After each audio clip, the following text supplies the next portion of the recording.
Você está sintonizado no Agenda Econômica da TV Senado. Apesar de ter feito notáveis progressos no combate à pobreza nos últimos anos, o Brasil ainda figura, na comparação com outros países do mundo, como um país atrasado quando o assunto é concentração da riqueza populacional e regional. Mesmo na América Latina, o Brasil encontra-se no quesito que mede níveis de concentração de renda atrás de países como Chile, Colômbia, Guatemala, Argentina e Venezuela. O dado positivo, contudo, é que o Brasil não está parado e tem conseguido não somente reduzir os níveis de pobreza, como também deflagrar um movimento notável de ascensão de classes sociais. O combate à pobreza e a ascensão das classes sociais são os principais pontos que serão analisados hoje pelo Agenda Econômica. O nosso entrevistado é o professor Márcio Postman, presidente do Instituto de Pesquisa Econômica Aplicada, o IPEA. Participa dessa entrevista o jornalista Davi Meric. Professor Postman, muito obrigado pela sua presença nos estúdios da TV Senado. Eu que agradeço a oportunidade. Estamos aí com um bom debate. Muito bem. Vamos começar com esse panorama do como é que o Brasil está no mundo, né? Segundo o Programa das Nações Unidas para o Desenvolvimento, PNUD, né, que é um organismo da ONU.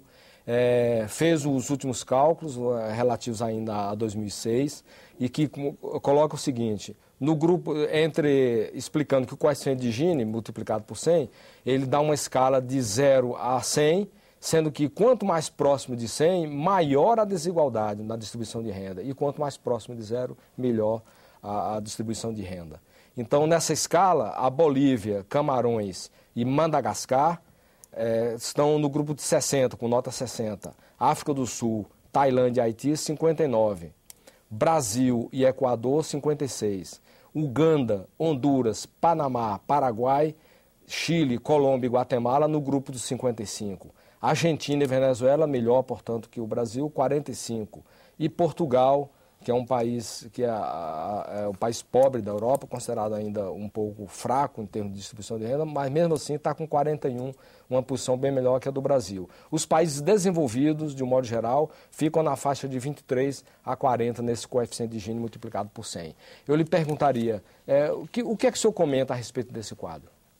Vou começar por dois esclarecimentos técnicos. Né? O primeiro é que o índice de Gini é usualmente utilizado para medir as desigualdades de renda pessoal. Então, essas informações aqui basicamente referem-se à renda, ao fluxo de renda. Não está sendo considerado, por exemplo, o estoque de riqueza, o patrimônio. Não é? De maneira geral, há uma enorme dificuldade de se capturar, por exemplo, rendas advindas da propriedade. Propriedade da terra, lucros, juros, aluguéis. É uma dificuldade de capturar pelas pesquisas da forma que são feitas, é uma dificuldade não somente no Brasil. Então, nós estamos aqui considerando, fundamentalmente, renda do trabalho ou de políticas voltadas a políticas públicas. Né?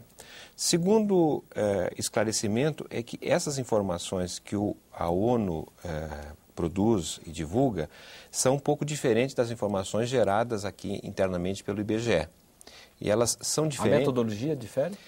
Há uma diferença, uma discrepância, porque se nós utilizarmos como referência os dados gerados pelo IBGE, o indicador de desigualdade é um pouco menor do que esse apresentado. Ele é maior, apresentado pelas Nações Unidas, porque há um processo de imputação de renda, ou seja, se define uma renda para segmentos que não declararam renda. E geralmente parte da hipótese de que os segmentos que não declararam renda seriam os segmentos de maior renda. Então, ao se imputar renda, e uma renda maior faz com que a desigualdade aumente. Né? Mas esse é um referencial, não vamos brigar com os números são esses. Né? De toda maneira, é importante que se diga que qualquer país que tenha um índice de Gini, não é? Acima de 0,4 ou de 40, como foi aqui apresentado, é um país com uma desigualdade escandalosa. Não é um país civilizado, podemos dizer assim. Então, tudo que está acima de 40 ou 0,4 indica justamente países pouco civilizados do ponto de vista da repartição do seu fluxo de renda gerado. Né? Bem, então, feito esse esclarecimento, eu gostaria de entrar, então, no contexto brasileiro. O Brasil é um dos poucos países, no atual momento, nessa primeira década do século XXI, que está conseguindo, concomitantemente, reduzir pobreza e desigualdade. Esse é um fato importante de ser destacado, porque se nós pegarmos desde o governo do Juscelino Kubitschek, né, em 1955, até agora, o final do governo, segundo governo do presidente Lula, nós temos aí praticamente 60 anos. Um quadro estagnado, né? Um quadro, não estagnado, de profunda alteração. Vou lhe dizer, a primeira vez que nós conseguimos medir renda, em 1960, que o IBGE, então, conseguiu ter o primeiro indicador de Gini, que naquele momento foi 0,49 ou 49, se você quiser. 0,49, que a gente trabalha de 0 a 1. Isso em 1960. 1960, tá certo? Então, nós tivemos, de 1960 a 1980, um período em que o Brasil cresceu muito. Era quase o que é a China hoje, forte crescimento econômico. Só que a desigualdade na repartição da renda do trabalho aumentou. Ela saiu de 0,49 para alguma coisa em torno de 0,61, 0,62. Né? Apesar do crescimento econômico, ampliação do emprego, nesse período dos anos 60 e 70, infelizmente a desigualdade aumentou profundamente. Depois nós temos um período de 1981 a 2003, que é um período em que o Brasil praticamente não cresceu muito pouco, baixo dinamismo econômico, por várias razões, e a desigualdade praticamente permaneceu estagnada. Ela, ora, períodos aumentou muito, como foi o período do pré-plano real, depois caiu um pouco, mas você comparando os dois momentos, início dos anos 80 e o início desta década agora, há uma certa estabilidade na desigualdade. E somente agora que nós estamos combinando, então, maior crescimento econômico com redução da desigualdade na renda do trabalho. Então, o Brasil é um caso singular do ponto de vista do contexto mundial, porque nós temos países que estão atualmente aumentando a desigualdade, como é o caso dos países desenvolvidos. Os Estados Unidos aumentou a desigualdade, a Europa vem aumentando a desigualdade. Nós temos países que crescem a sua economia, mas aumentam a desigualdade, como é o caso da China. A China cresce 2 vezes mais que o Brasil, no entanto, ele não consegue reduzir a desigualdade, o índice de Gini está aumentando brutalmente na China. Né? E temos alguns casos de países como a Venezuela, o Equador, a Bolívia mesmo e o Brasil que estão conseguindo crescer e reduzir a desigualdade. É mais fácil reduzir a pobreza do que a desigualdade. A desigualdade vai certamente colocar para o governo brasileiro como um todo a necessidade de nós transitarmos de políticas de distribuição de renda para políticas de repartição da renda, de redistribuição da renda. O que são políticas de distribuição da renda? Políticas como Bolsa Família, por exemplo, né? É uma política que distribui a renda a partir da forma com que ela entrou no cofre do governo, no orçamento do governo. Certo? Política de redistribuição da renda não é apenas distribuir melhor a renda oferida pelo governo, mas é melhor arrecadar o recurso. Porque o que acontece no Brasil é que são os pobres que mais pagam impostos.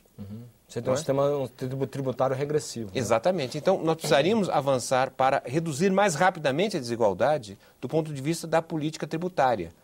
Suavizar a tributação sobre a base da pirâmide social e ampliar, na medida do possível, para os segmentos de maior renda, porque os segmentos de maior renda pagam muito pouco quando não pagam impostos. Então, é preciso combinar essas duas ações, além do crescimento econômico, para que o Brasil pudesse reduzir mais rapidamente a desigualdade. É bastante provável que o índice de Gini, pelo cálculo do IBGE, em 2010, nós vamos saber somente em 2011, quando tiver a PNAD, mas a Pesquisa Nacional para a Amostra e Homicídio, mas possivelmente em 2011, o índice de Gini brasileiro será equivalente ao que for em 1960. 49.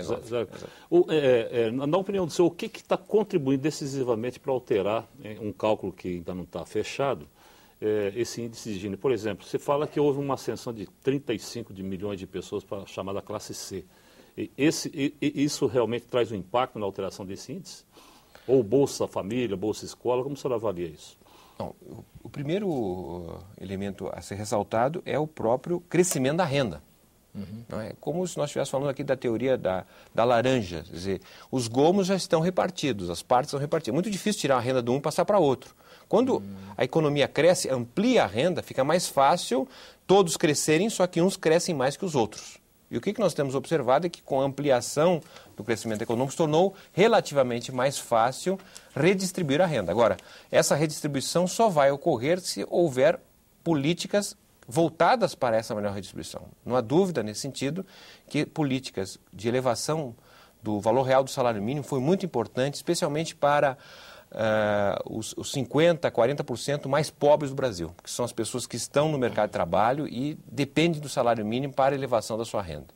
Mas também não temos dúvida que as políticas da previdência social, da assistência social, são muito importantes para garantir renda melhor para os inativos, os que não estão mais trabalhando, como as pessoas de mais idade, como também aqueles que já estão por muito tempo fora do mercado de trabalho, devido a uma série de razões, que são pessoas que sobrevivem numa situação de miséria.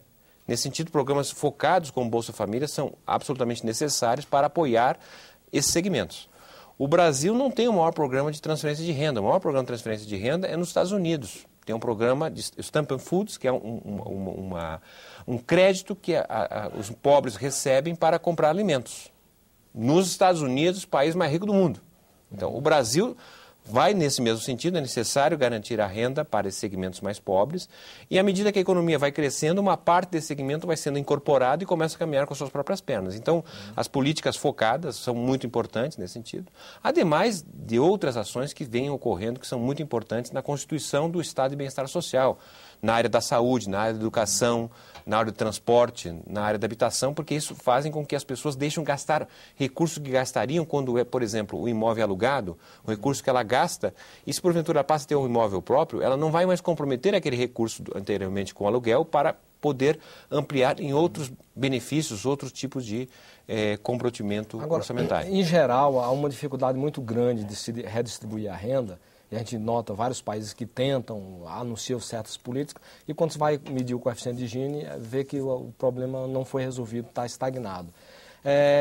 Essa resposta lenta, né, para a redistribuição de renda, por exemplo, educação. Quando você investe em educação, você está garantindo ou se movimentando no sentido de uma redistribuição no futuro, né, que você está qualificando a mão de obra, dando mais condições, que vai entrar no mercado, aquele segmento vai entrar no mercado de trabalho e disputar salários melhores. Quer dizer, como é que acontece, como deve ser conduzida uma política, tendo como perspectiva esse horizonte de médio e longo prazo para se ter um resultado positivo na distribuição de renda? Nós temos internacionalmente duas experiências de redução da desigualdade, né? Experiências históricas confirmadas. A primeira experiência ocorre através de países que fazem reformas, melhor dizendo, revoluções. Tivemos experiências de países que fizeram revoluções chamadas burguesas, como na Inglaterra, nos Estados Unidos, na França, né? Ou as revoluções socialistas, como o caso da União Soviética, antiga União Soviética, Cuba, entre outros. Quer dizer, o processo revolucionário, ele leva à alteração patrimonial, a mudanças bruscas que alteram a posse do patrimônio e o próprio fluxo de renda. Certo? Então, são experiências muito mais rápidas, não é? Bom, então, esse é um tipo de experiência. O Brasil nunca teve experiência de revolução nesse sentido. Outro tipo de experiência são as reformas. Reformas que vão sendo feitas com objetivos de aprimorar o sistema tributário, de reformar a estrutura fundiária. Não é? O Brasil, por exemplo, tem 60 anos de reforma fundiária. Não é? E nós temos uma estrutura de terras hoje muito mais concentradas que eram há 50 anos atrás. Sob o problema, inclusive, do processo de internacionalização de terras que está havendo no Brasil. Então, a reforma ela é importante porque ela é gradual, ela vai fazendo ao longo do tempo. Não é? Nós não tivemos, por exemplo, uma reforma do ponto de vista tributário. Falamos anteriormente que os ricos praticamente não pagam impostos no Brasil, né? Embora sejam os ricos que mais reclamam do sistema tributário. Os pobres é que mais arcam com o orçamento e são os que menos reclamam, porque justamente desconhecem a forma. O pobre paga na tributação indireta, exatamente. Né? Quer dizer, na hora que ele compra um quilo de feijão, que ele compra, seja até uma gravata, ou uma camisa, um sapato, ele está pagando imposto. Exatamente. Né? E isso para o rico, para a classe de renda mais elevada, não significa nada, é muito pouco o peso. Né? Depois da Constituição de 88, que incorporou 8 milhões de... pessoal que não contribuiu com a Previdência, trabalhadores rurais, ao processo da Previdência e tal. Se nós pegarmos esse período de 88, que é a democratização do Brasil até hoje, quais foram os grandes momentos do Brasil nesse período que a gente pode dizer que houve uma inflexão quanto à questão da distribuição de renda? Olha, a questão é muito interessante, porque do ponto de vista histórico, nós temos uma singularidade no Brasil em relação aos países europeus, por exemplo. Nos países europeus, de maneira geral, houve uma sucessão de direitos, os direitos civis, os direitos políticos e os direitos sociais. Né? No Brasil, os direitos sociais vieram antes dos direitos políticos. Ou seja, a primeira experiência de direitos sociais que nós temos no Brasil é a CLT, a Consolidação das Leis do Trabalho, que é de 1943, um período de regime autoritário. Nós não tínhamos ali a democracia consolidada, que vai se dar apenas a partir de 45 até 64. Um outro momento importante de avanço de direitos sociais, especialmente para trabalhadores rurais, ocorre com a introdução do Fundo Rural, por exemplo, no final dos anos 60, início dos anos 70, que também é um novo período autoritário. Né? Então, a Constituição de 88 é a primeira experiência, nosso modo de ver, histórica no Brasil, em que nós temos os avanços dos direitos sociais constituídos do ponto de vista democráticos. Não é?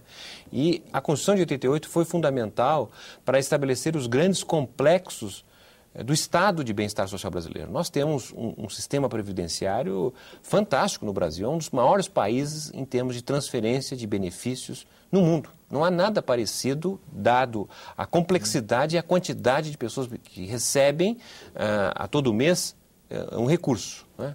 Nós temos um sistema de saúde, Sistema Único de Saúde, que é um sistema também fantástico, um país que não é desenvolvido, como é o caso brasileiro. Com 4% de recursos que equivalem ao PIB, nós giramos uma máquina de atendimento para o país como um todo. Os Estados Unidos comprometem 18% do seu PIB no sistema de saúde.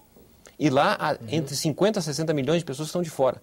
Então, nós fomos criando os complexos de proteção social, promoção social, a partir da Constituição de 88, sua regulamentação ao longo dos anos 90. E hoje, pelo crescimento econômico, foi possível também transferir mais recursos para que essas políticas pudessem ter uma ação muito mais significativa. A educação, que foi lembrada anteriormente, a educação ela é um elemento fundamental para romper com a chamada pobreza intergeracional, que faz com que o filho pobre continuaria pobre porque o pai era pobre e não teve educação. Na medida em que se eleve o nível de escolaridade, que o país cresça e gerem oportunidades de emprego, as pessoas com maior escolaridade poderão ascender em termos ocupacionais. Mas a educação é, na verdade, um empreendimento que leva